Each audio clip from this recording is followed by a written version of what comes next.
School വിദ്യാർത്ഥിനികൾക്ക് പ്രതിമാസം 3 ദിവസത്തെ ആർത്തവ അവധി.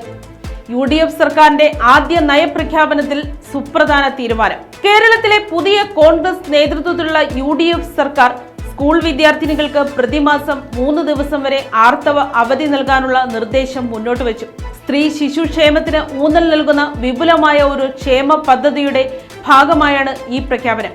ഗവർണർ രാജേന്ദ്ര വിശ്വനാഥ് ആർലേക്കർ നിയമസഭയിൽ നടത്തിയ തന്റെ ആദ്യ നയപ്രഖ്യാപന പ്രസംഗത്തിലാണ് ഇക്കാര്യം അവതരിപ്പിച്ചത്.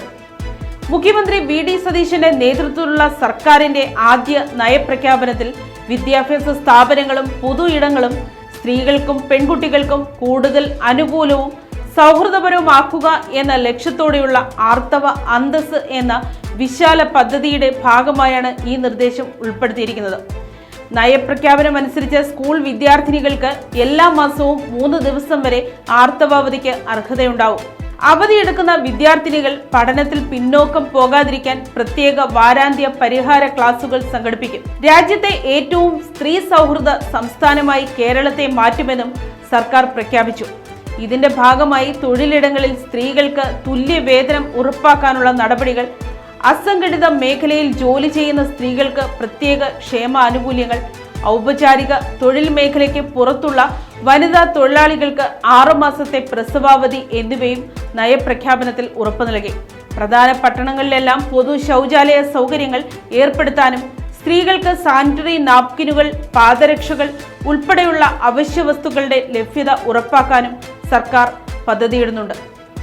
മറ്റൊരു സുപ്രധാന സാമൂഹിക ഇടപെടലെന്ന നിലയിൽ കേരളത്തെ രാജ്യത്തെ ആദ്യത്തെ അനാഥരഹിത സംസ്ഥാനമാക്കി മാറ്റാൻ ലക്ഷ്യമിട്ടുള്ള അഗതി അനാഥരഹിത കേരളം എന്ന പദ്ധതിയും സർക്കാർ പ്രഖ്യാപിച്ചു. ജുവനൈൽ ജസ്റ്റിസ് നിയമത്തിലെ വ്യവസ്ഥകൾ അടിസ്ഥാനമാക്കി വലിയ തോതിലുള്ള ദത്തെടുക്കൽ ക്യാമ്പയിനുകളും പരിശീലനം ലഭിച്ച വളർത്തു കുടുംബങ്ങളുടെ ഒരു ശൃംഖലയും വഴി സ്ഥാപനവൽക്കരണത്തിന് പകരം സാമൂഹിക അധിഷ്ഠിത പരിചരണത്തിലൂടെ ദുർബല സാഹചര്യങ്ങളിലുള്ള കുട്ടികളെ പുനരധിവസിപ്പിക്കാനാണ് പദ്ധതി ലക്ഷ്യമിടുന്നത്.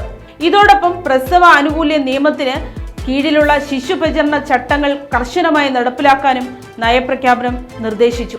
50-ലധികം പേർ ജോലി ചെയ്യുന്ന പൊതു ഓഫീസുകൾ, വ്യവസായ സ്ഥാപനങ്ങൾ, IT പാർക്കുകൾ, മറ്റ് തൊഴിലിടങ്ങൾ എന്നിവിടങ്ങളിൽ സുരക്ഷിതമായ ഡേ കെയർ കേന്ദ്രങ്ങളും ക്രഷുകളും നിർബന്ധമാക്കും. തുടക്കം മുതൽ തന്നെ സാമൂഹികമായി പുരോഗമനപരവും ക്ഷേമോന്മുഖവുമായ ഒരു ഭരണകൂടമെന്ന പ്രതിച്ഛായ സ്ഥാപിക്കാനുള്ള സതീശൻ സർക്കാരിന്റെ ശ്രമത്തിന്റെ ഭാഗമാണ് ഈ വിശാലമായ പ്രഖ്യാപനങ്ങൾ. News desk, Kottarakkara media.